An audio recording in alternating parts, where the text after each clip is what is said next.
Instagram അതിന്റെ short form video ഫീച്ചറായ റീൽസിനായി പ്രത്യേക app ആരംഭിക്കാൻ ആലോചിക്കുന്നതായി റിപ്പോർട്ട്. ടിക്ടോക്കിന് സമാനമായി റീൽ വീഡിയോകൾ മാത്രം കാണാവുന്ന തരത്തിലുള്ള ആപ്പ് അവതരിപ്പിക്കാനാണ് ഇൻസ്റ്റഗ്രാമിന്റെ മാതൃകമ്പനിയായ മെറ്റയുടെ പദ്ധതി. ഇൻസ്റ്റഗ്രാമിന്റെ റീൽ വിഭാഗം മേധാവി ആദം മൊസേരി ഈ ആഴ്ച ഇതേക്കുറിച്ച് ജീവനക്കാരുമായി ചർച്ച നടത്തിയതായി റിപ്പോർട്ടുണ്ട്. ചൈനീസ് കമ്പനിയായ ടിക്ടോക്ക് അമേരിക്കയിൽ അഭിമുഖീകരിക്കുന്ന അനിശ്ചിതത്വം മുതലെടുക്കാനാണ് മെറ്റയുടെ നീക്കം. ടിക്ടോക്കിന് സമാനമായ വീഡിയോ സ്ക്രോളിംഗ് അനുഭവം ഉപയോക്താക്കൾക്ക് നൽകാനാണ് കമ്പനിയുടെ ശ്രമം. വിഷയത്തിൽ മെറ്റ ഇതുവരെ ഔദ്യോഗികമായി പ്രതികരിച്ചിട്ടില്ല.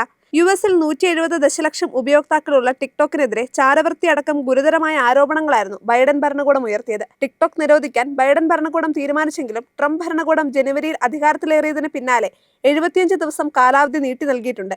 ഉടൻ തന്നെ അമേരിക്കയിൽ ടിക്ടോക്ക് ഔദ്യോഗികമായി നിരോധിക്കുമെന്നാണ് കരുതുന്നത്. ഇന്ത്യയിൽ നേരത്തെ തന്നെ ടിക്ടോക്ക് നിരോധിച്ചിട്ടുണ്ട്. ടിക്ടോക്കുമായി മത്സരിക്കുക എന്ന ലക്ഷ്യത്തോടെ 2018 മെറ്റ ലാസോ എന്ന വീഡിയോ ഷെയറിംഗ് ആപ്പ് പരീക്ഷിച്ചിരുന്നു. എന്നാൽ ആപ്പിന് കാര്യമായ പ്രചാരം ലഭിക്കാത്തതിനാൽ അടച്ചുപൂട്ടുകയായിരുന്നു. ജനുവരിയിൽ മെറ്റ എഡിറ്റ്സ് എന്ന പേരിൽ ഒരു പുതിയ വീഡിയോ എഡിറ്റിംഗ് ആപ്പ് കമ്പനി പ്രഖ്യാപിച്ചിരുന്നു. ടിക്ടോക്കിന്റെ മാതൃകമ്പനിയായ ബൈറ്റ് ഡാൻസിന്റെ ഉടമസ്ഥതയിലുള്ള വീഡിയോ എഡിറ്റിംഗ് ആപ്പായ ക്യാപ്കട്ടിന് സമാനമായിരുന്നു മെറ്റ എഡിറ്റ്സ്.